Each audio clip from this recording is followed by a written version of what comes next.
As Chancellor of this university, on behalf of the Senate and the Council, I declare this degree congregation open. And now will you please, you're all very welcome, please sit down.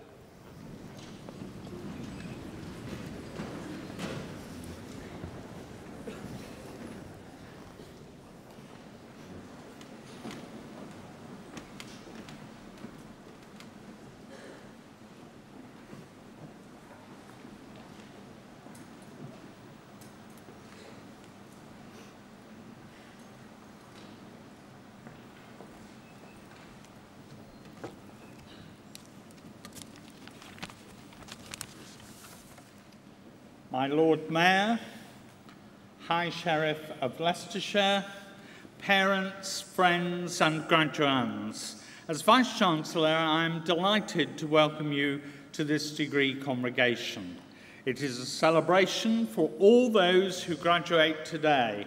We celebrate your many achievements that culminate in the award of a degree from a major international research and teaching-led university.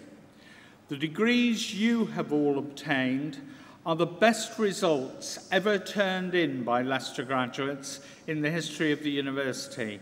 Many congratulations to you all.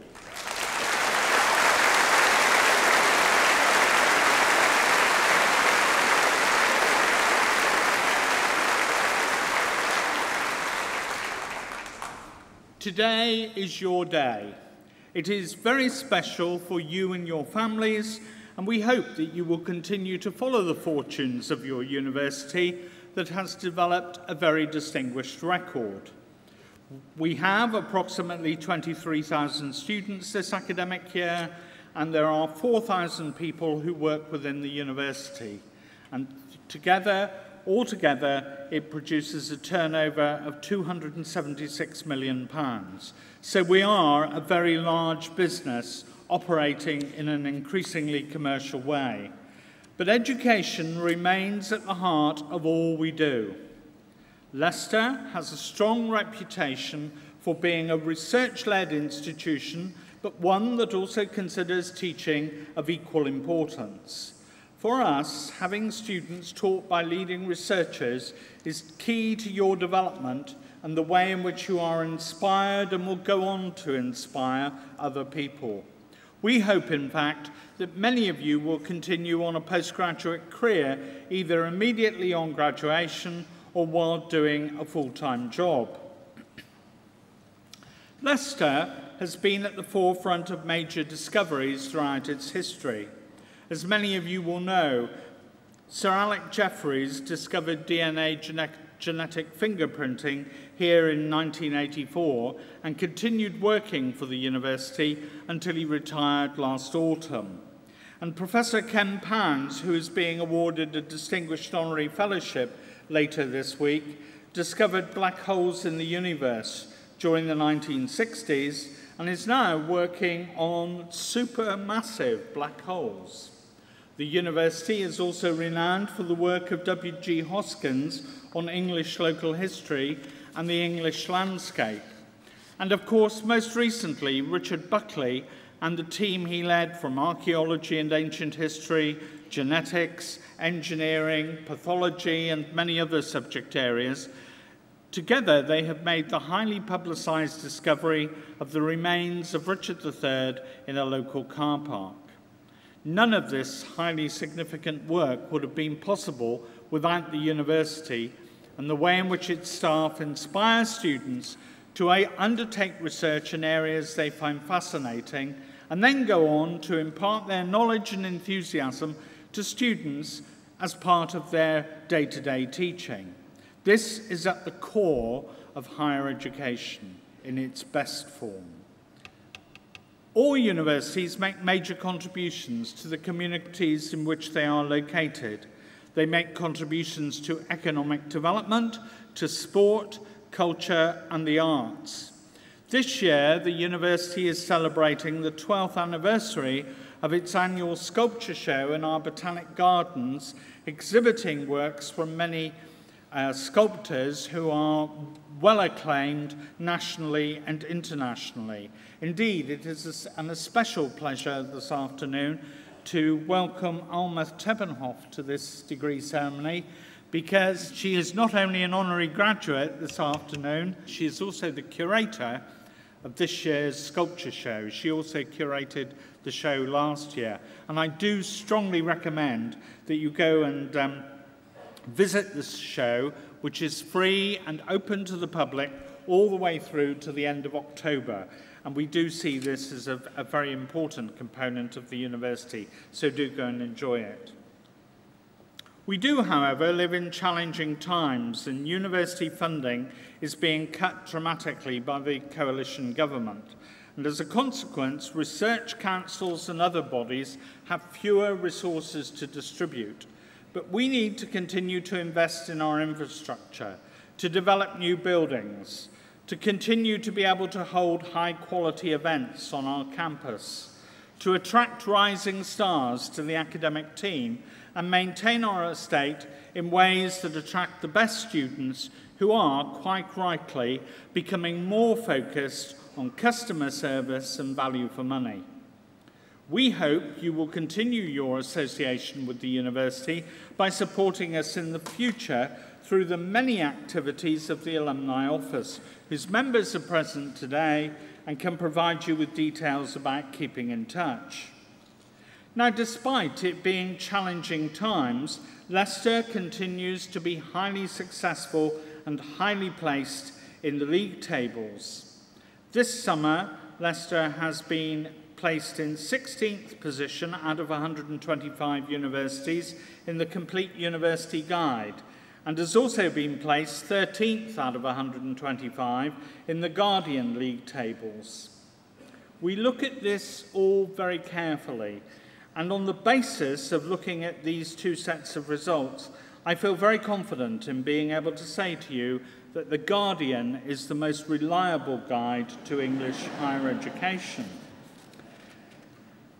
We are also very proud of the fact that we are in the top 2% of universities in the world and have recently received further awards. First, for Outstanding Marketing and Communication Team, and second, but nevertheless a winner, of Outstanding Fundraising Team in the Times Higher Awards. This means that we are the only university to have received such awards every year since 2007. Quite some achievement. We have also won another 2 National Teaching Fellowships, which are awarded by the Higher Education Academy. And only last week, our Students' Union became NUS Student Union of the Year. But our success is all very well. What I imagine you are thinking about is your success and your future. Clearly, employability is very important, particularly for those not going on to postgraduate study. In the current climate, there is always uncertainty, but I would advise you to hold your nerve. You have a degree from a leading institution and have acquired a range of skills that will equip you well in the future. I would urge you to seek every opportunity to develop your CV and continue to build on your additional achievements that are recorded in your Higher Education Achievement Report, which is now accessible alongside the degree certificate. You will have each received an email giving the details of how to access your Higher Education Achievement Report. That clearly demonstrates a student's value added with the additional verified activities that we are able to record for you. It also highlights your particular strengths and the way in which you contribute to the development of academic work and academic study. Employability is important to us and to me personally, hence my delight at being able to develop the HERE on a national scale to give students an advantage in the employment market. Our careers service will also be delighted to continue to work with you to further develop your portfolio and to increase your opportunities. We want you to be proud of your achievements at Leicester and to continue your connection with the university. This means letting us know how you are getting on and letting us help you where we can. All universities participate in the destination survey that takes place 6 months after you graduate. Do let us know how you're getting on when the Careers Service contacts you. If you are yet to find a graduate job, then Careers can still help. You can access our advice and guidance services via telephone, email, or come in person, and there will be people to see you. We have graduate internships available within the university for which you can still compete. There are internships with local employers, and there are many other opportunities that careers staff can point out to you. Certainly, they are here today and ready to help you. Now, before I close, I want to briefly tell you about what has become known as the Vice-Chancellor's competition in these degree ceremonies. Put simply, it's to see who can applaud loudest and longest among all the colleges in order to have a really good time and a really celebratory event. Now, yesterday afternoon we started off with medicine, and they were slow in starting, but by the time we got to the end of the ceremony, they really demonstrated to us that they could really hit the high spots. And then this morning we had Arts, Humanities and Law and the Social Sciences here. And I have to say they were very good at the beginning, and they were constantly good, but probably didn't have the edge on yesterday. So this afternoon we're hoping that putting together Arts, Humanities and Law with the psychologists from medicine and biological sciences, we should have a really terrific time. So there's nothing better than a bit of rehearsal.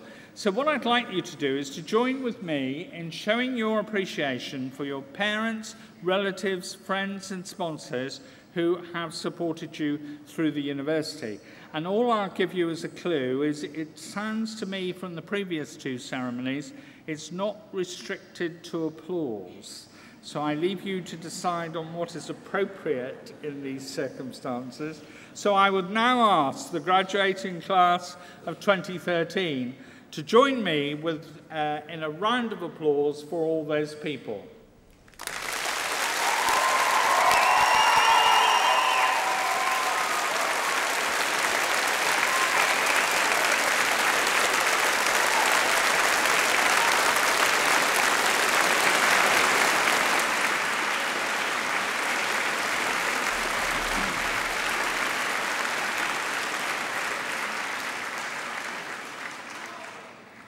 Well, that's absolutely splendid. If you could do that all the afternoon, then there'd be no question who I'd be saying tomorrow was in the lead.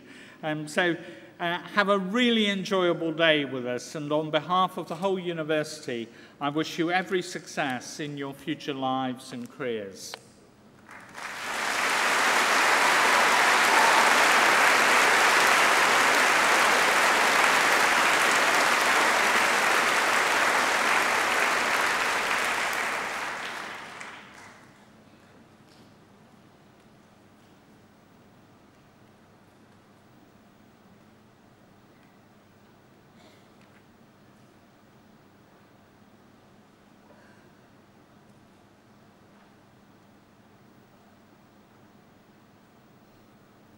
Now today is a special occasion in terms of the events that occur in our degree ceremony, because there are only a small number of ceremonies where we award the highest honour the university can bestow on any individual, namely the Distinguished Honorary Fellowship. The university has awarded this title since 2008, and it was introduced to identify distinguished service to the university. We have decided that the maximum number of recipients at any one time will always stand at 24, and normally the individual should already have an honorary degree from the University of Leicester. The individual will have engaged in distinguished service over very many years, and it is in that sense that it is a great pleasure to welcome Ian Imlay to the degree ceremony this afternoon. I feel rather strange saying it's a pleasure to welcome you because I welcome him so often to degree ceremonies, but saying I'm pleased to see you, Ian, because he's usually sat up there at the organ throughout the ceremony, and he's been doing this ever since the 1980s. And so from that point of view, Ian is very much a part of these degree ceremonies. Now, it's interesting to note that Ian was born about half a mile away from this hall and has lived in Leicester all his life. He was educated at Gartree Secondary Modern School in Oadby, and from an early age it became clear that he had definite musical ability. He began piano lessons at the age of 7. He taught himself to play the organ, and at the age of 11 he was appointed organist at the local hospital chapel down at the Royal Infirmary. And indeed, for this appointment, at that stage in his life, he was paid £10 a year in order to take this on. On leaving school, he started an apprenticeship with a local electrical firm, and he stayed with them throughout his career. But alongside his full-time day job, he developed a musical career and a whole host of musical activities. By the age of 16, he was the organist of Kilby Parish Church, and indeed regularly deputised for the organist at St Peter's Church in Oadby. He is of an age group that when he became 21, he was required to do national service, and he was expected to be posted to Cyprus, but instead saw an advertisement that asked for, and I quote, a soldier capable of playing the organ to work in the garrison church in Malta. That was a job that he got, and he spent 17 months working in the orderly room of 234 Signal Squadron and played the organ and directed the Sunday choir. It was a time that he enjoyed very much, and many good friends come from that particular period, some of whom are here joining you today. At the end of national service, he returned to Leicester to his electrical career, but headhunting took on a different guise because he was headhunted by local clergy who were constantly looking out for organists to work in their churches on a Sunday. And in that sense, he became engaged with the work of St Nicholas Church, where the clergyman there was the first chaplain of the University of Leicester. And this began Ian's link with the university in a very direct way. He took on the role of organist at St Nicholas's Church on the first Sunday of the autumn term in 1960, and he's been there ever since. Does a whole host of things and is known to also do the flower arranging alongside contributing his musical skills to the work of St Nicholas. He's also played at the Leicester Royal Infirmary's chapel, initially a task that was covered by students during holiday periods, but he took over when they left some 50 years ago next year. And so this is another area where he's made a huge contribution to the music of this city. The University of Leicester gave Ian an honorary degree of Master of Music in 1983 for services to local music. It seemed to us that given the thousands of graduates that he's played for, that we should make sure that he had the highest honour that the university can provide. But other people also had ideas about high honours for Ian, because last year he received a request to go to York Minster on the Thursday before Easter to receive the Royal Maundy money from Her Majesty the Queen for his long service to church music, a real accolade in your career, Ian.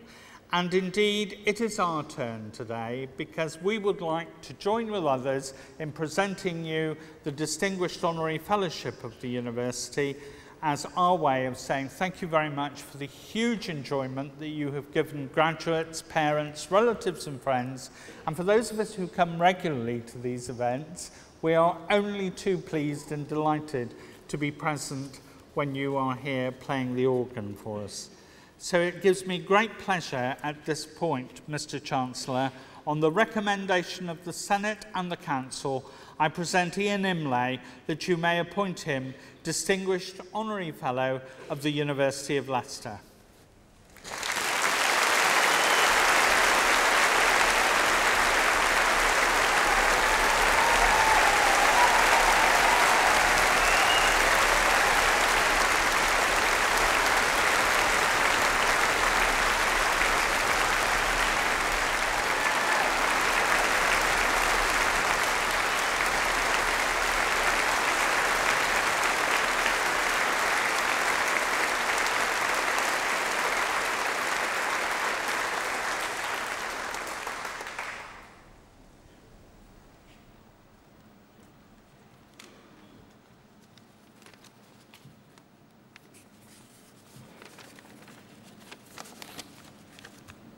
Mr. Chancellor, Mr. Vice-Chancellor, Lord Mayor,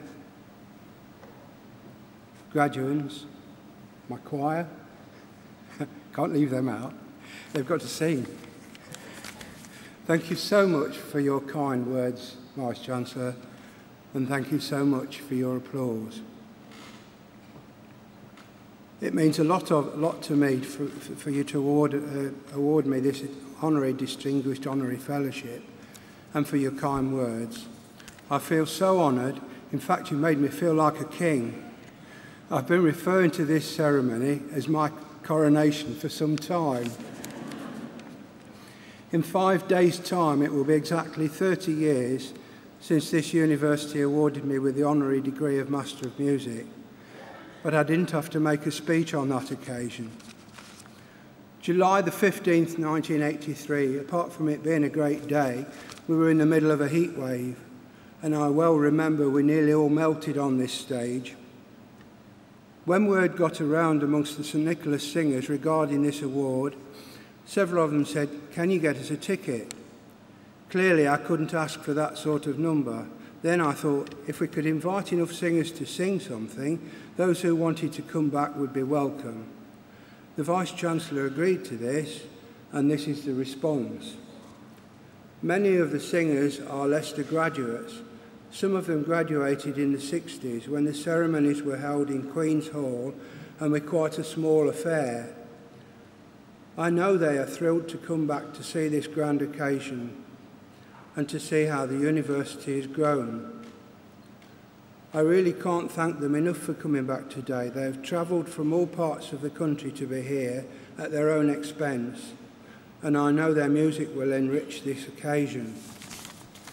They're going to be singing a piece written for double choir, taken from a 4th century evening liturgy of the Eastern Orthodox Church.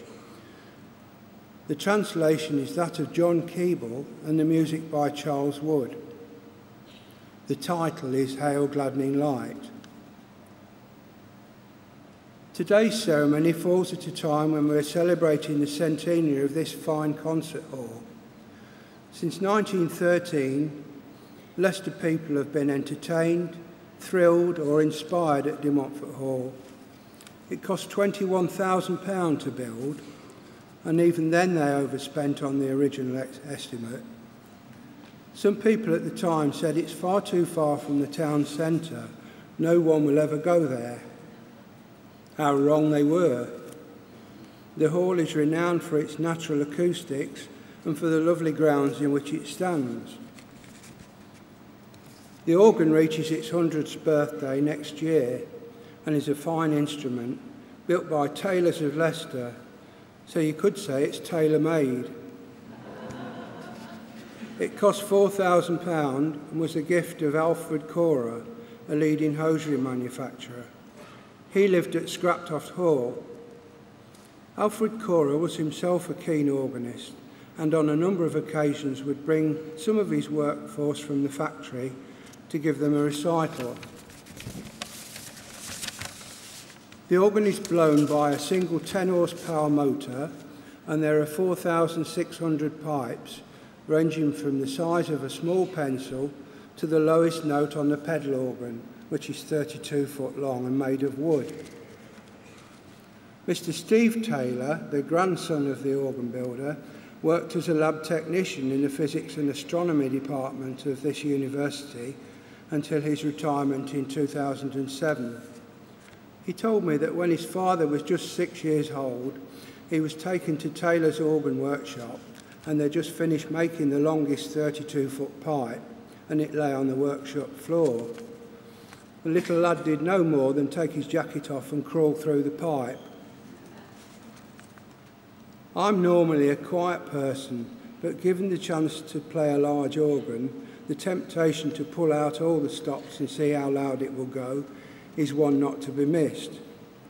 To think that these fingers can produce such a wealth of sound is quite an awesome experience, particularly in a large cathedral with good acoustics.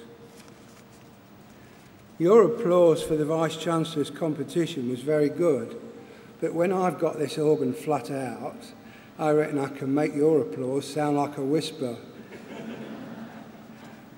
To all of you graduating today, may I add my warmest congratulations. Thank you for sharing my coronation with me, and I do hope you've enjoyed your time in Leicester and that you'll always be proud of this university. My many thanks. Thank you.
Will all graduands please stand?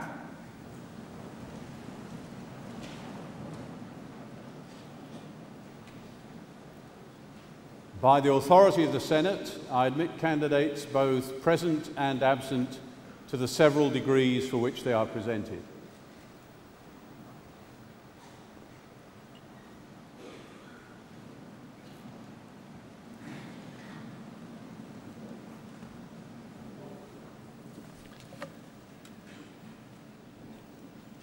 Mr. Chancellor, as Acting Head of the College of Arts, Humanities and Law, I present the following candidates for their degrees.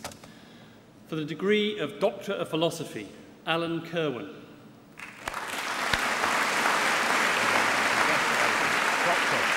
Very good. Donna McFarlane.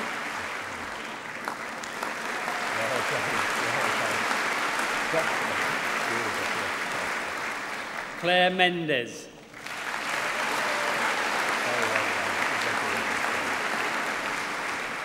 Jeremy Otterwanger.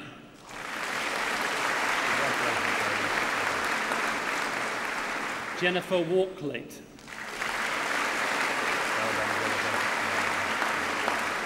For the degree of Master of Arts in Art, Museum and Gallery Studies, Anna Schuhesen.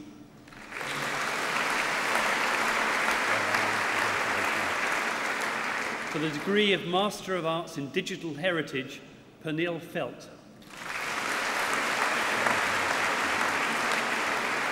For the degree of Master of Arts in Learning and Visitor Studies in Museums and Galleries, Elizabeth Bazin. Anne Christensen.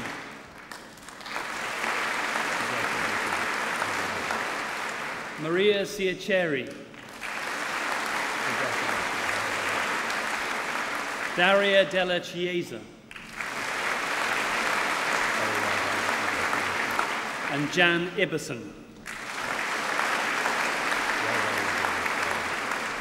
For the degree of Master of Arts in Museum Studies, Amanda Andrews. And winner of the Collections Trust Prize, Paulus Ariès.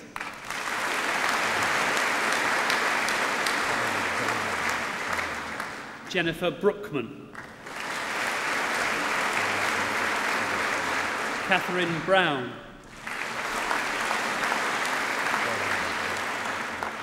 Corinne Galloway. Rebecca Gazy. Ruth Murray. Phoebe Quigley.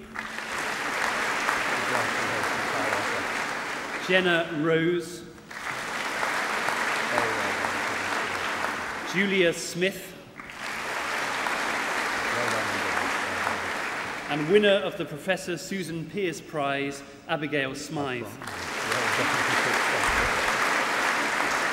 And Catherine Wall. For the degree of Master of Science in Learning and Visitor Studies in Museums and Galleries, Claudia Gore. For the degree of Bachelor of Arts in Combined Studies and winner of the Leslie Sykes Prize, Gemma Flegg.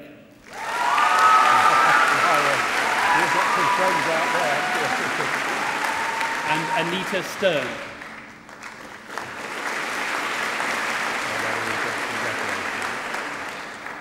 The degree of Bachelor of Arts in English, Roma Ahmed. Holly Albany Ward. Christopher Arnold. Sharanjeet Aujla. James Barry. Laura Beardsell. Lauren Birch. Jennifer Blake. Charles Bragg. Michaela Bright. Chloe Brown. Samantha Bryant, Madeline Burton, Sophie Butchers, Danielle Cameron, Heather Cartledge, Joseph Childs, Laura Coates, Gemma Cook, Gemma Corcoran,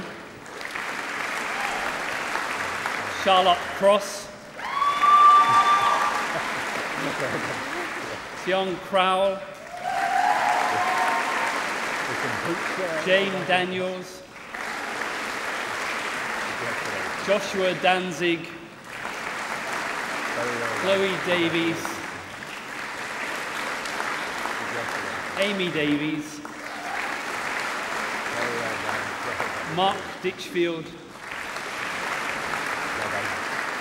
and winner of the Jean and Arthur Humphreys Prize, Hannah Drury. Sophie Evans, Elizabeth Everett, Amelia Fairhurst, Michaela Fellows, James Fitzsimmons, Catherine Fraser, Grace Freeman, Alexander French,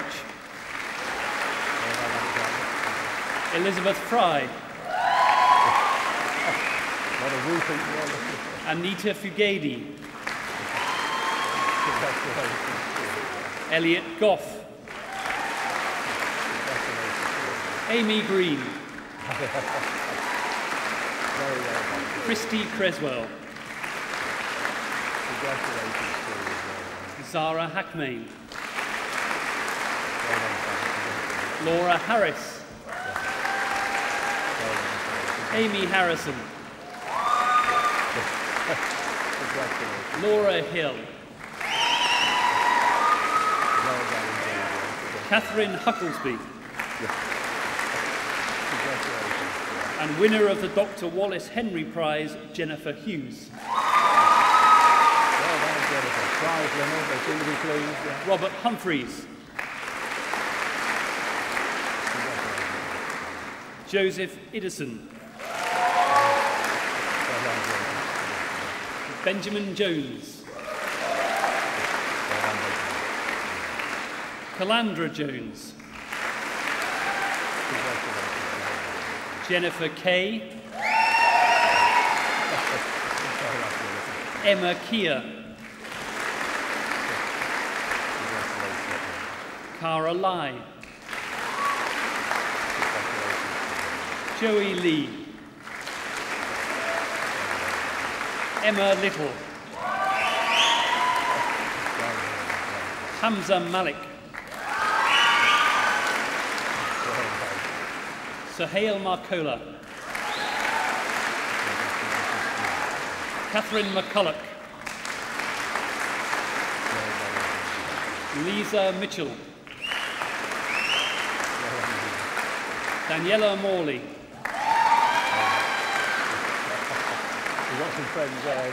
May Mullen, Emily Newey, Abigail Parsons, Alexandra Peach, Sarah Pearson, Emma Poljuk, Elizabeth Posner, Sheridan Jade Shivani Powell, Aisha Rahman,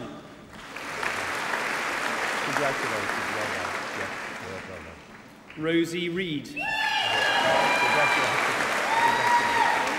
Adam Royal, Dean Rudge, Lewis Rungay.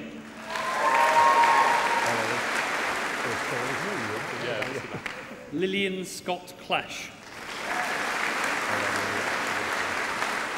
Shamika Shabnam. Mariam Shah.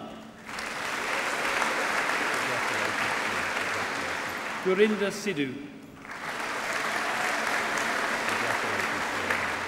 Ruari Smith Cooper.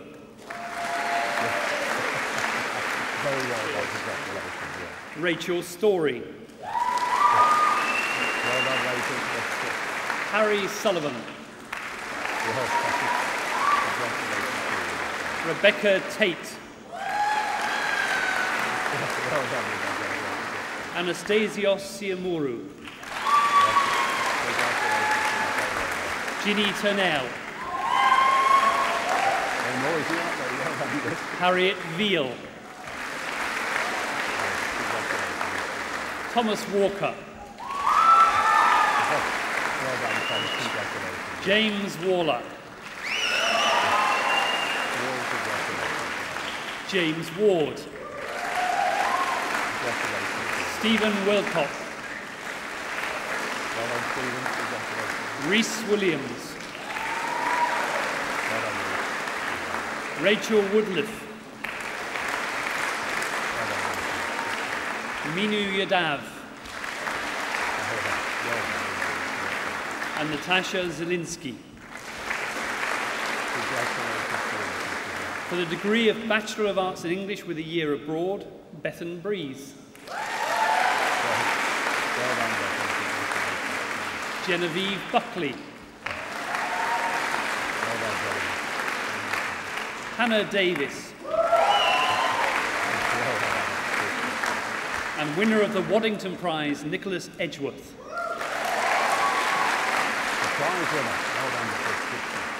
Samuel Elliott. Naomi Green. And winner of the Waddington Prize, Gabrielle Harrison.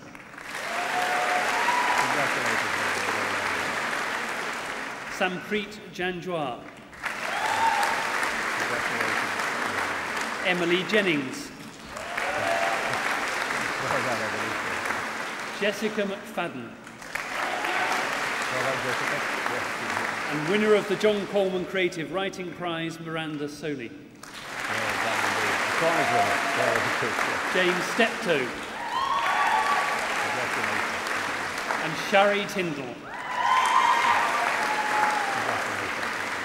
For the degree of Bachelor of Arts in English and American Studies, Rachel Amari. Rebecca Azad. Jennifer Brown. Thomas Clark. And winner of the Arthur Humphreys Memorial Prize and the Waddington Prize, Thomas Crease.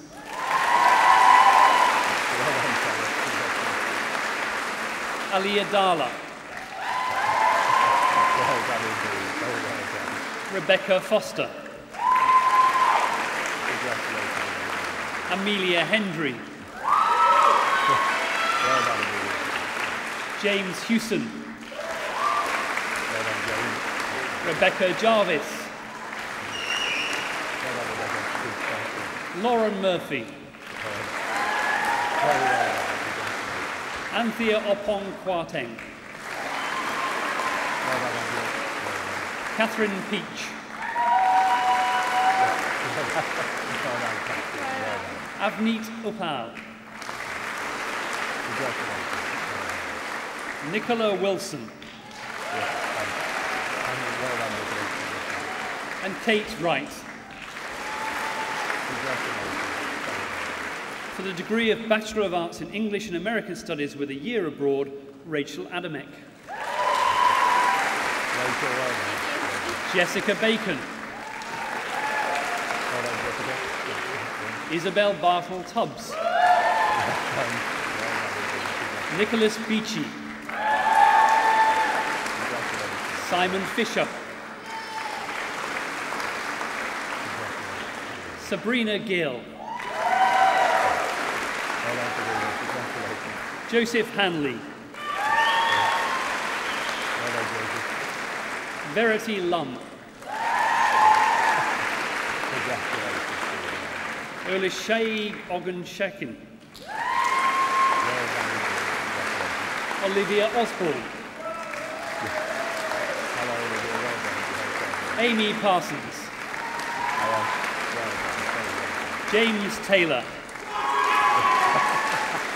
They were cheering you today. Aren't Lorna Thomas. Congratulations. Very well. For the degree of Bachelor of Arts in English and History, Laurie Andrade. Congratulations. Anyway. Yeah. William Aisco. William, well done. Sini Boateng. Congratulations. Nicola Brown. Congratulations. Winner of the H.J. Dios Prize, Hannah Duxfield. Very well done. Prize winner. Miles Greener. Congratulations. Frederick Hahn. Stephen McCusker. Sabrina Nainu. Sarah Niblo. Amy Offler. Rebecca Parry. Lauren Parsons. Manvir Sander. Harriet Smith. Corey Soper. Thomas Spurgeon. Well done, Thomas. You're a popular start, isn't it? And Jocelyn Warrener. For the degree of Bachelor of Arts in European Studies, Jessica Bateson. Natasha Biskino. Elizabeth Connell. What a nice cheer. Well done. Andrew Cook. Congratulations. Miriam Goebel. Very well. Congratulations. And Kyriaki Palmaki. For the degree of Bachelor of Arts in French and English and winner of the Prix Wallonie-Bruxelles International, Chloe Bridges. Prize in the clothes. Well done. David Brooks. Naomi Brown. Congratulations. And winner of the Prix Quebec Leicester, Jonathan Fry. Well done, Jonathan. Victoria Humphreys. Khadija Giovanji. Baljit Cayley. Bernadette Olusola. Harriet Reed. Rebecca Smedley. David Spurry. And winner of the Prix de la Fondation Pro Helvetia, Nikita Vias.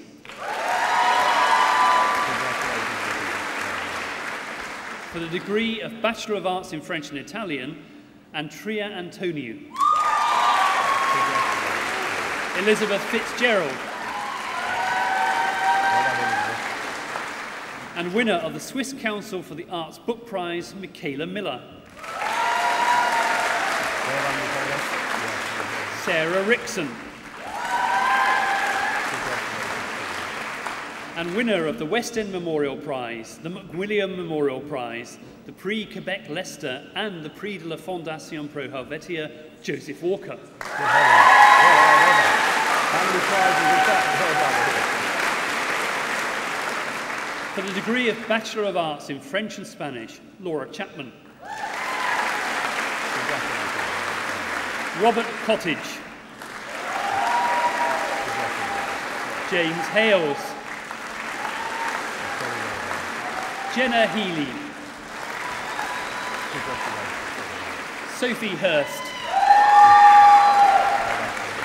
Catherine Lunn. Joanne Morris. Samantha Osborne. Rosine Plunkett. And winner of the Prix de l'Ambassadeur de France, Emily Wassell. Emma Walcott.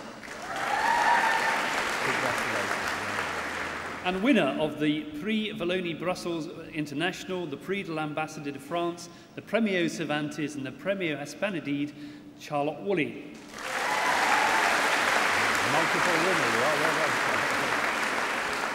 For the degree of Bachelor of Arts in French with German, and the winner of the Theodore Storm Prize, Rosamund Mather.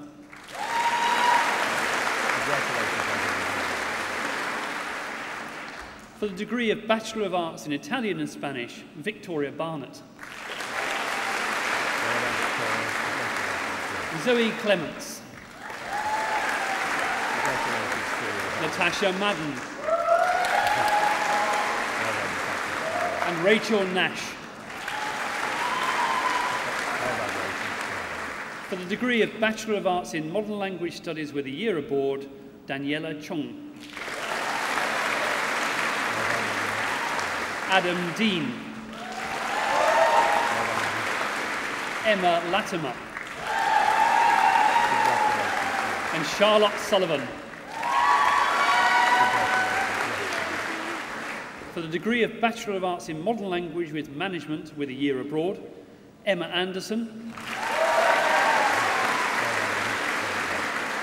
April Baturin. Claire Brown. Cosman Cotto. Cyan Jones. Stephanie Lee. Alexander McKean. And winner of the Swiss Council for the Arts Book Prize, Nicole McSkeen. Ross Murray. Lisa Nicholson. Camilla Allman. And winner of the Swiss Council for the Arts Book Prize, Rima Sushak.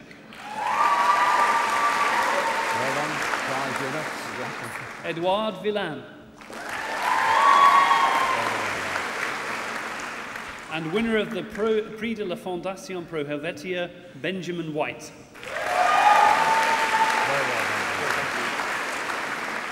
For the degree of Bachelor of Arts in Spanish and English, Leila Abdulaziz. Kim Ford.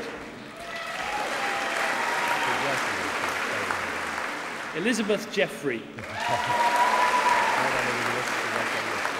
Charlotte Reed. Sarah Wells. And for the Bachelor of Arts in Combined Studies, Dion Abado.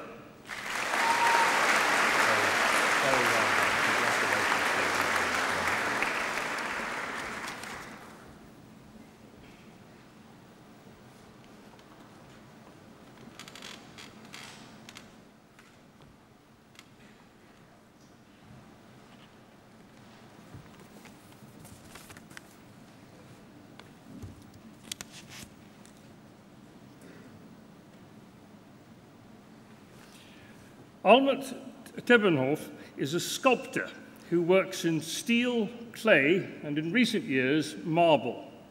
She is, by origin, a native of Fürstenau in Lower Saxony. It was there that Almuth developed her extraordinary sense of the place of geometry in the landscape. The flat landscape of that part of northwest Germany is marked with the lines of hedges and drainage ditches. There are also imaginary lines, As Almuth's father pointed out, the 52nd degree of longitude ran directly through the family's land. And in the sky, one night in 1957, the family watched Sputnik traveling slowly across the night sky.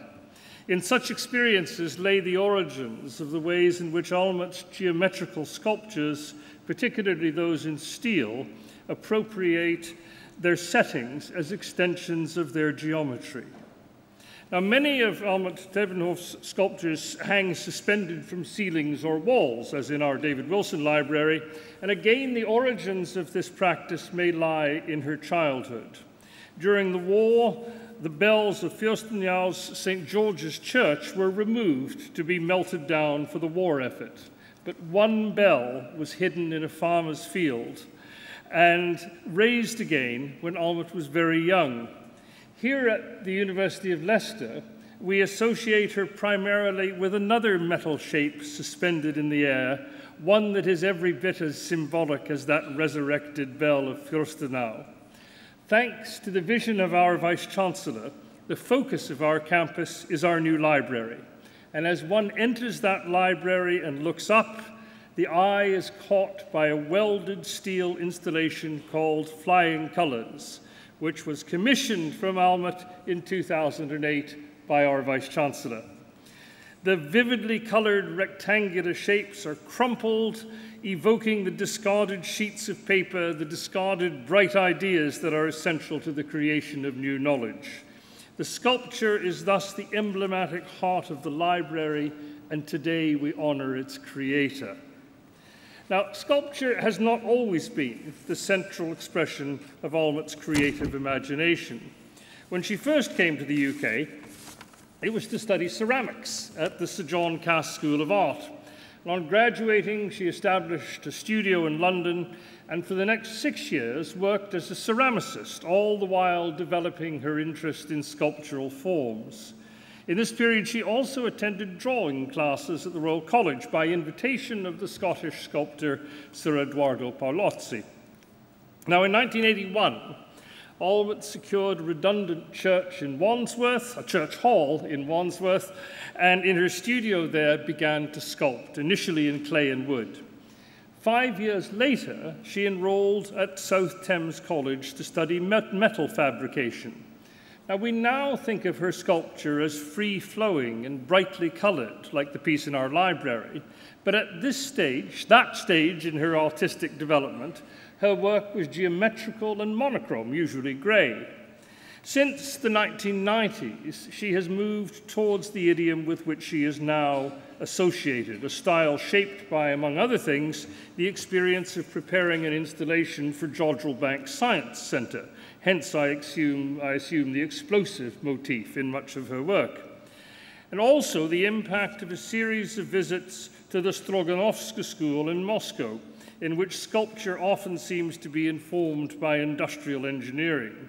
Indeed, in her welding of steel, the sparks that fly are both metallic and creative. Almuth Tebbenhoff has become a firm friend of this university. Last year, she curated our annual sculpture exhibition in the university's botanical garden in Oadby. This is an exhibition to which Almuth had contributed regularly over the years. She chose the theme Interesting Times, and the sculptors whom she approached responded with extraordinary creativity to this theme. Her juxtaposition of sculptures in radically different styles was striking, but what was more remarkable was that the attention to sightlines and to planting meant that a garden that had previously been used as a wonderful setting for sculpture was itself appropriated into a sculptural motif, one in which the garden became an architectonic form into which the sculpture was integrated. Once again, landscape became an extension of geometry. Almuth's own sculpture in this exhibition was called Open Pillar, which consists of 4 vertical steel ribbons that rose into the crown of a nearby tree. The construction of the pillars from angle iron created the sense of a contained space within, and the rising of the pillars implied the possibility of something invisible streaming upwards in the apparently empty space. This year, Almuth has returned to curate the same exhibition, and this time her theme is A Change of Heart. If you haven't seen it, and you have a little time, I join the Vice-Chancellor in urging you to visit the exhibition while you're here. If you live in London, next month you'll be able to see her steel wall sculptures in the Chelsea Arts Club. Wall sculptures have indeed long been an important part of Almuth's work. As she once explained, for years the wall was my support system, against which I could fantasize about deep space. We can't do things without a support system yet. We can't just spit something into the air and it stays there because gravity teaches us otherwise. I've been using the wall as an aid to defy gravity because I would like things to lift, to hover, to fly. Her sculptures do all of those things, and we are honored that she has given so much of her creative, gravity-defying energy to this university. Mr. Chancellor, on the authority of the Senate and the Council, I present to you Almuth Tebbenhoff that you may confer upon her the degree of Doctor of Letters.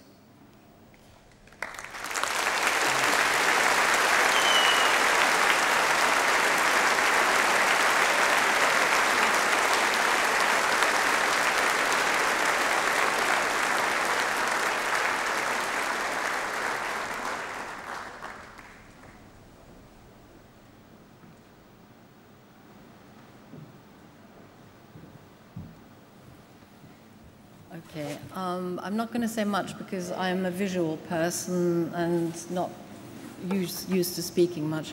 But I would like to say a deep thank you to be given this opportunity to do all these sculptural interventions and to do the curating. And every achievement has usually a pyramid, a huge amount of help and support structure beneath it. So I would like to thank everybody who has helped me and made all this possible. And I'd like also to say thank you to my mother, who died very recently, but she allowed me to continue my work, and she died the day after the sculpture exhibition was put into place. So she's always been a firm supporter of sculpture, so thank you, Mum, and thanks to everybody else.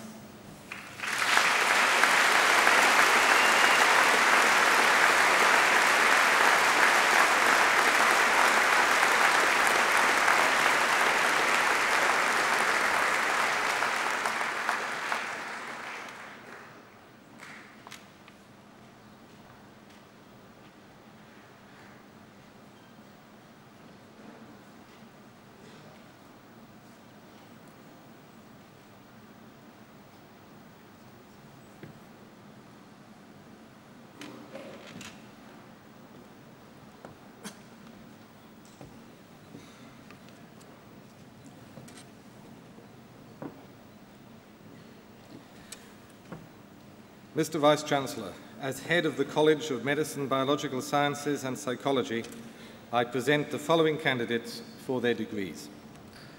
For the degree of Doctor of Philosophy, Alexia Zalaf.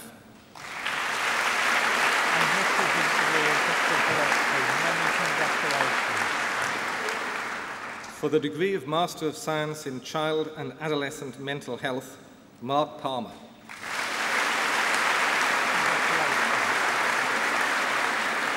Jane Treziz.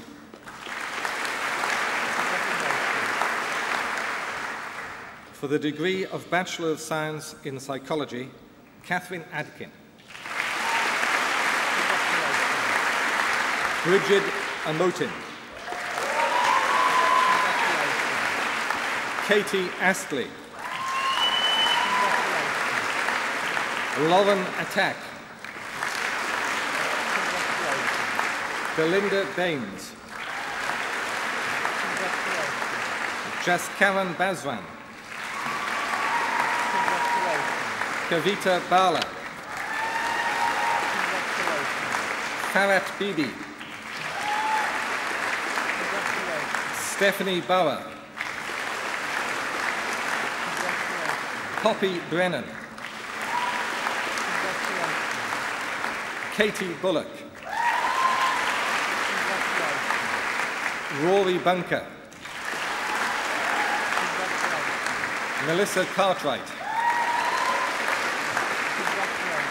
Anjali Chakravarti Agbo. Charlotte Clare. Abigail Clark. Hannah Close. Damilola Cole. Ida Conboy. Laura Cotton. Hannah Crane. Manisha Diwala. Adam Eastman. Jonathan Edge. Leanne Evans. Sophie Eve. Joseph Fraser. Jasmine Gamble. Francesca Ganger. Charlotte Gilbert. Rebecca Giles. Benjamin Hannon. Wing Ha. Catherine Heath. Cassandra Hayton. Samantha Hignell. Lavina Jahan. Carl Jenkins. Megan Johnston. Lauren Jones.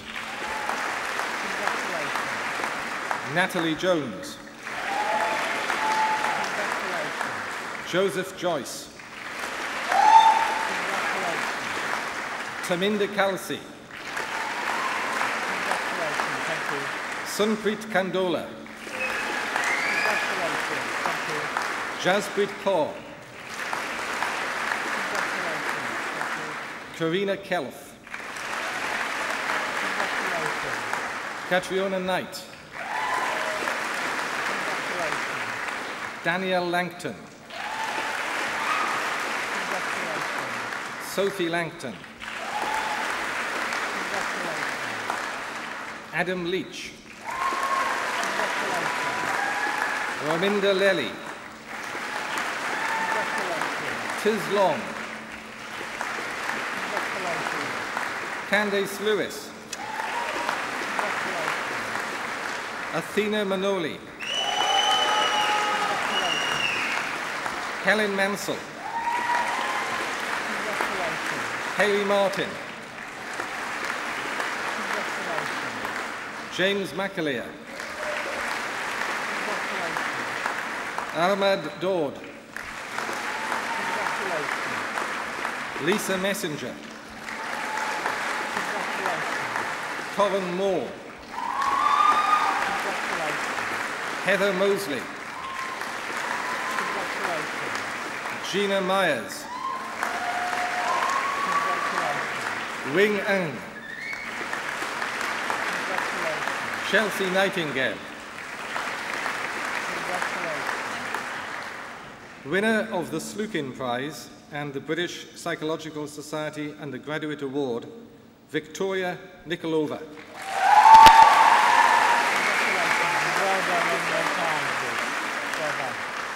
Sarah Northover. Moniola Odenwald. Anthony Lawrence. Cheryl Pierce. Lucy Pears. Thomas Phillips. Rafaela Pisidu. Aisha Qureshi. Josephine Reed. Nathan Rhodes. Sara Riaz. Winner of the Peace Cotton Prize, Nikita Roberts. Well done on your prize. Brian Robinson. Hannah Rowley. Narjis Sabir. Maria Sada. Harveen Sandhu. Jennifer Saunders. Aisha Shahid. Sushana Shaji. Stephen Sharkey. Andrew Shiva. Beth Sidaway. Apriti Singh. Laura Smith. Sybil Sonmez. Holly St. John Wright. Rebecca Stansfield. Laura Winstanley. Leanne Wong. Christina Woodward. Georgina Wright. For the degree of Bachelor of Science in Psychology with Cognitive Neuroscience, Emma Davis. Mudia Faisal. Maxwell Opaya. Purvi Shah. Katie Shaw. Paige Emily Stevenson. Polivios Theodotou. Catriona Thompson. For the degree of Bachelor of Science in Psychology with Neuroscience, Jangir Sidhu.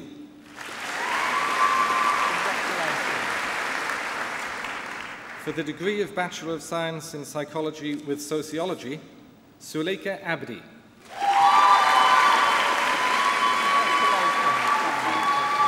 Sophie Ackers. Gemma Beach. Jasmine Betts. Hazel Boxhall. Mandy Chandok. Adriana Cross. Emily Falconbridge. Ravina Gill. Joanna Hermo. Soria Roberts-Gray. Anne-Marie Thomas. Yogesh Vyas.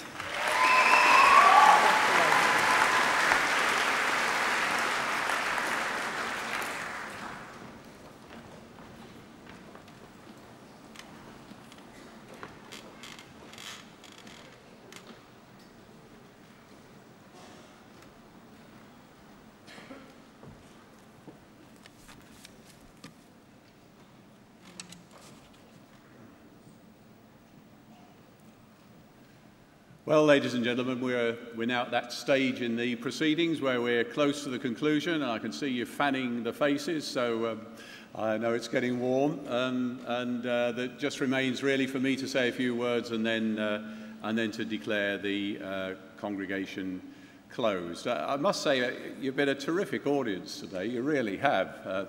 I say that to all of them, you know. I mean, lots of whooping and shouting. I noticed one or two whoops in the back row there. I spotted the ones that were doing most of it. You must be close to the to being the award recipients of the Vice-Chancellor's Award, as he describes it, I think. They've done pretty well. I'm not sure what the prize is, Vice-Chancellor, but no doubt you'll be handing them out at some stage. But it really is always a pleasure to be on the stage and to welcome so many happy, smiling faces. And it's a pleasure as well to reflect for a moment on the two recipients of honorary degrees today. I was absolutely delighted that Ian Imlay accepted the really honoured position of becoming a distinguished honorary fellow. There he is about to take his place at the organ, but I've been to a few of these ceremonies now, and he fills the hall, doesn't he? When you come in, he fills the hall with his talents, and they're talents that have been displayed at a local level for very, very, very many years. And Ian, you are a most worthy recipient of the award, and I'm sure the whole congregation here wants to congratulate you.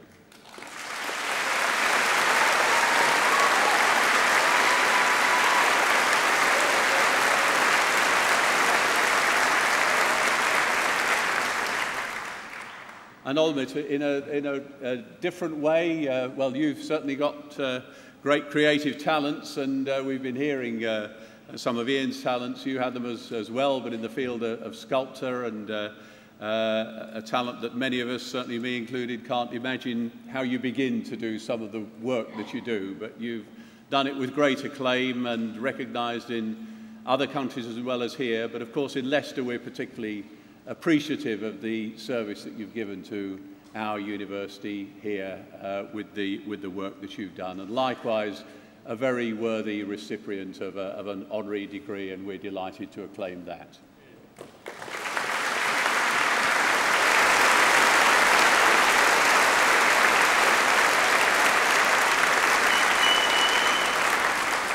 Now, you've got a great range of subjects here today, those of you that have received degrees, but to all of you I simply say this. Your achievements are not only of benefit to you, but they're of enormous importance to all of us. A country's investment in education is an investment in its future. And this has obviously been a happy event. You can see it by the faces of a packed hall for staff, family, and friends, as well as, of course, for you, the most important people here. And in essence, it's a celebration of the conclusion of what sometimes must have seemed quite a long journey. I just want to take you back 3 or 4 years, or however many years it was when you began your degree here. I got a degree here over 50 years ago, and I genuinely can remember the first day here at Leicester, and I would guess, without being a psychologist, which I'm certainly not, that you would have felt much as I did, a bit nervous arriving, probably in a place you'd never been to before, uncertain about the other students around you. Were they much cleverer, or were they going to find it easier to adjust to the new environment? Was the course going to be too difficult? Maybe even at times you thought, perhaps I should have done another course. I'm sure you never felt perhaps I should have gone to another university, but I'm sure you doubted at times, had doubts on a number of fronts. Well, the clearest statement about today to all of you is that the fact that you've come here and stood on this stage and received your degrees hard-earned is that you've triumphed over all those doubts and uncertainties. And that's something that you can be proud of all your life. So I simply say this to you at the end of your journey: very, very well done indeed. Your degree that you've earned is a badge of achievement, endeavour and success. It's yours for the rest of your life. And particularly in present times when we all know jobs can be difficult to come by, your degree is something that will always be there for you, sound and secure, giving you real, genuine confidence in your abilities and in your capacity to face challenges and to succeed. And what's more, wherever you go, anyone you approach, you can tell them and be proud of what you've achieved in the knowledge that you have a good degree from a first-class university, one that, as we've heard from the Vice-Chancellor, does extraordinarily well year after year in the university league tables. You, of course, have got something a bit extra to that. You are the only group of students in Leicester University this past year who will be able to tell your friends and family for the rest of your lives that you were at Leicester University when we found the king in the car park. And there aren't many people who are going to be able to say that very often, and I doubt whether in the years ahead we'll find too many more of them in too many more car parks. So always be proud of the university where you obtained your degree. I love the description of Leicester University: elite, but not elitist. That should be the ambition of every university. A friendly, inclusive place, and no wonder we record levels each time of student satisfaction, which put us consistently in the top 10 since that annual survey was started in 2005. And moreover, and I'm proud of this as Chancellor, Leicester's a university enriched by recruiting students from right across the world, and here in Britain from the widest range of backgrounds. Leicester is Britain's only top 20 university to meet official government benchmarks for students from state schools and to meet official government benchmarks for people from the widest socio-economic backgrounds. It's a rich, varied environment in which you've been educated.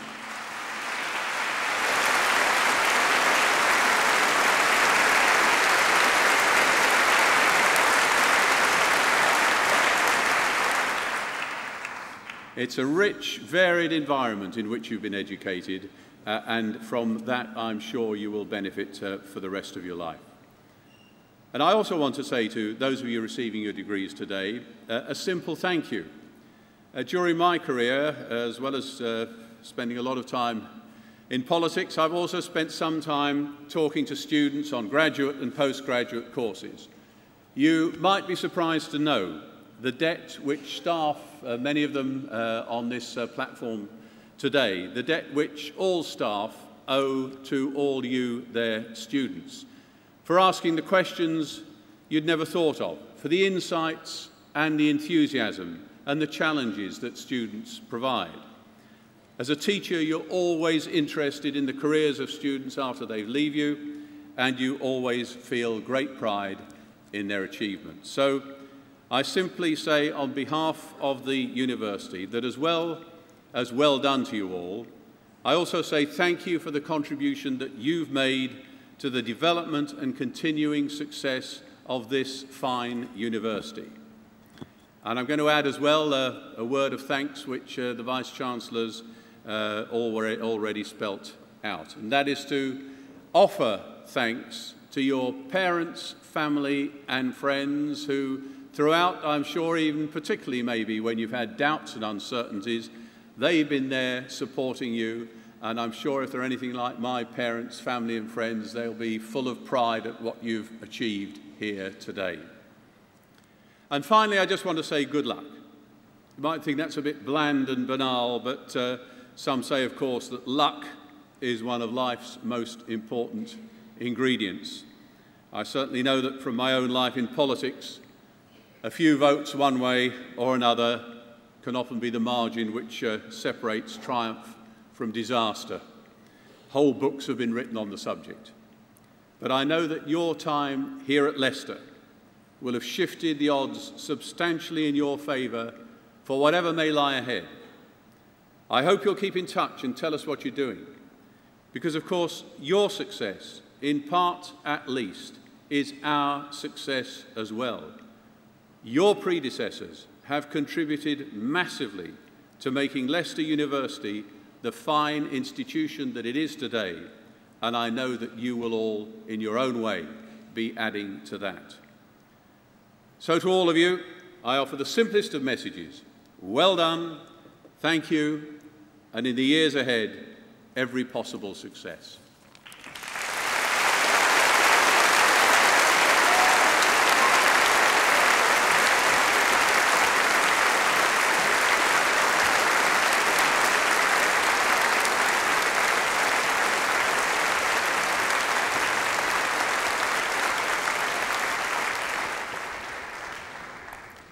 was hoping for the odd whoop then, but no chaos. Oh, very good. Right. Now it finally falls to me, as your Chancellor, formally to declare this degree congregation closed.